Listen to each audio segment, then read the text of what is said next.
Further tributes, the member from Timmins, James Bay. Merci beaucoup, Monsieur le Président. Écoute, parler de René Fontaine, c'est une histoire d'elle-même. René, c'était assez un caractère d'une personne qui était, lui, c'était un individu qui était rien autre que René Fontaine. Et c'est difficile de ne pas parler de René sans dire une couple d'histoires du temps de René. Je demande de la famille, s'il vous plaît, fâchez-vous pas contre moi. J'ai une couple de belles histoires qui décrivent votre père pour qui il était. Et je vais faire ça dans deux langages, comme on le sait. M. Fontaine a amené le bilinguisme à Hearst, que les anglophones pouvaient se trouver et capables de comprendre de quoi nous autres on parlait à Hearst dans le temps. So, moi, j'ai toujours pensé que c'était un peu drôle, mais c'était une autre histoire. I was just saying, to talk about René Fontaine is quite something, because René was nothing but René. He was a type of character who didn't emulate other people, didn't pretend to be anything else other than he was. And he was just a real, genuine human being who saw something and tried to do something about it and tried to do the right thing all of the time. And my good friend from the Conservative Caucus talked about his experience when he was found himself in a bit of a situation, having forgotten to disclose that he owned some shares in a mining company. It was raised by then the Tories, and Mr. Fontaine, as was pointed out, didn't just resign his cabinet spot. He decided to go out and seek the election of the people of Cochrane North in order to make sure that he cleared the air and people understood where he was coming from. That's something I think maybe we should think about every now and then, because I don't think if anybody else ever did that, and I think it says something about the man. René, listen, I will say this about René. He spoke a language that is seldom spoken in Canada. We called it Fontanese, because when René spoke with passion, which was most of the time, he was speaking half in French, half in English, and always very animated. And the good people of Hearst, the few people that you know, we used to refer to René and his colorful discussion as speaking Fontanese. And I want to give an example of that happened here in the legislature during that particular time. So a Conservative member, which I won't name, because it wouldn't be fair, he's not in the legislature today, got up in the House and asked a very pointed question to Mr. Fontaine, who was on the government benches, and was very pointed in regards to the question that he was putting forward, at which point René took exception. So René got up, as René always does, and got up and says, Monsieur le Président, I got to tell you, j'ai toute une affaire, puis oh boy, tu ce gars-là, and he was all over the place, as only René can do. And everybody was sort of listening and wondering where he was going with it, where all of a sudden the supplementary had to be put. The Conservative member gets up, looks to the House across the way, looks at René, and says, what do I ask? He says, he is unintelligible.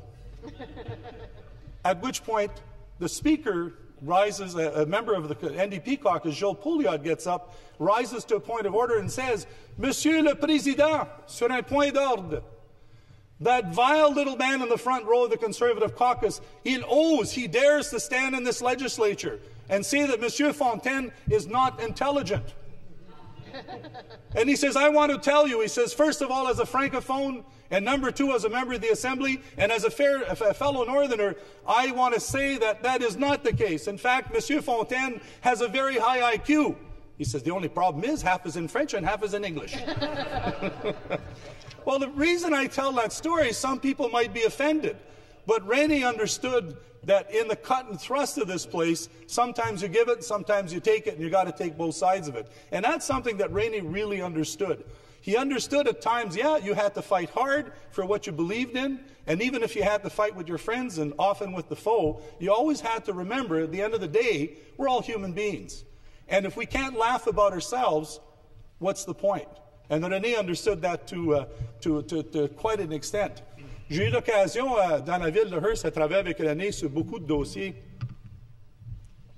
Et puis l'affaire que j'ai toujours appréciée de René, c'est que même si on sait tous que René il était partisan libéral, ce gars-là, il avait une couche rouge, puis il restait avec sa couche rouge toute sa vie, puis ça, il est fier.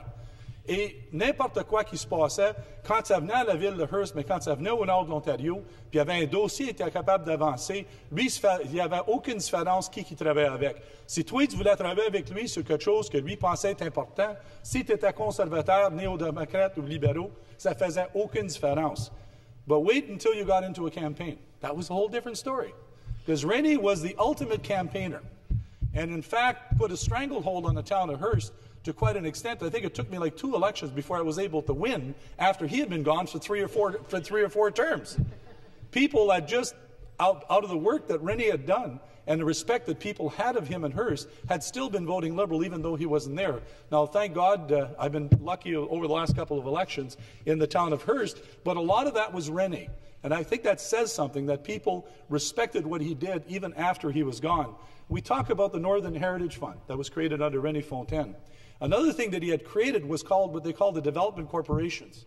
And the development corporations were regional within Northern Ontario committees that sat as Northerners together, mayors and people from the business community and people from Labour and others, to sit down and say, how do we deal with this issue that's affecting us now? For example, if there was a forestry issue, if there was a mining issue, if there was a transportation issue, these regional councils sat down and gave advice to the minister about what can be done. And I can tell you, that was something that was very appreciated and something maybe we should think about again, because certainly people in Northern Ontario want to be part of a solution, as always, and Rene understood that. But he was quite proud of that, and that's one of the things that he told me when I first got elected that he was the proudest of, because some of the best ideas came from the work of those councils that he was able to act on as minister. Like I say, I've had the opportunity with Rene to see him at many community events within the riding and to see him a whole bunch of times during the campaign. And I'm going to share another little story with Rene because it goes without saying that he was a good campaigner.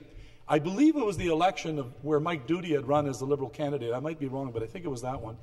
And I was up canvassing on the day that the Liberal opponent was opening his committee room. So I was up canvassing in the town of Hearst. And my campaign manager, which was Chris Mockler, said, we'll meet up after you're finished campaigning at night, because you normally canvass until it gets dark. And he says, we'll meet back at the room we were staying at, whatever hotel we were at.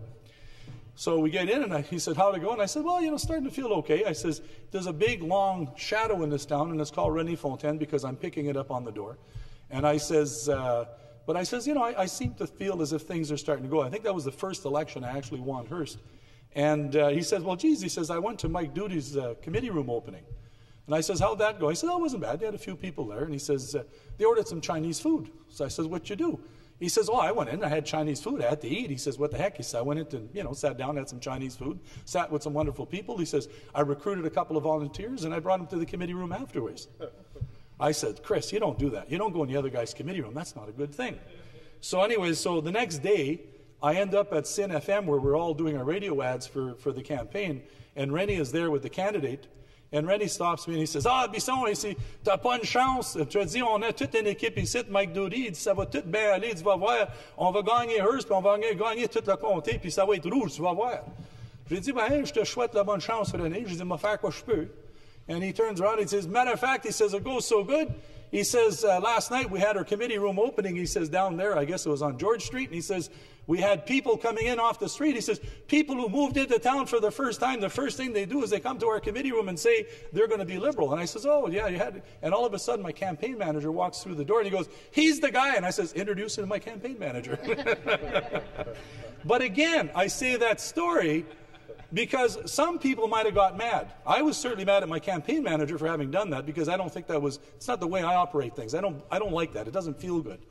But Rene took it for what it was, and he thought it was funnier than I did. Actually, I was telling Rene after, I says, listen, I talked to my campaign manager, told him that wasn't a good. Hey, Ketwepo, he says, we had lots of Chinese food. It was all good. He says, don't worry about it. But that's the type of guy he was. I want to end on just a couple of things that were already touched on, and that is his role with First Nations. Rene worked with the Constance Lake First Nations and other First Nations long before it was vogue. Quite frankly, when it was quite the other way. Because he understood, probably more so than anybody else because of his background, he wasn't just a politician, he wasn't just a mayor. He also ran a forest company in Hearst, and understood that if you're going to develop Northern Ontario, you've got to bring First Nations along with you, and they got to be able to benefit. And long after he left business, and long after he left politics as an active politician in this place, he continued working with First Nations, with Constance Lake and others, in order to be able to try to, make things better and to try to find economic opportunity for First Nations of Constance Lake. And I can tell you, I've heard lots of stories from many people by which he affected in a very positive way there.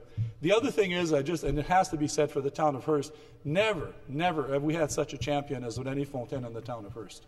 That guy, I got to tell you, was involved in almost everything and got a whole bunch of things done because he was a very tenacious individual. He knew how to reach across the aisle, work with people when he had to. He knew how to fight you when he had to. But best of all, he knew who he was fighting for. And that was for his community, the people of Northern Ontario. To the family, écoute, c'est difficile de perdre un père, moi je le sais. J'ai passé à travers avec ma mère et mon père. C'est pas facile. Bien, vous avez des mémoires qui vont toujours rester avec vous autres. Tu vas vous rappeler qui ton père était. Puis je peux vous dire, vous avez beaucoup à avoir fier que René, c'était votre père, et moi, je suis fier, c'était mon ami. Merci. Thank you very much.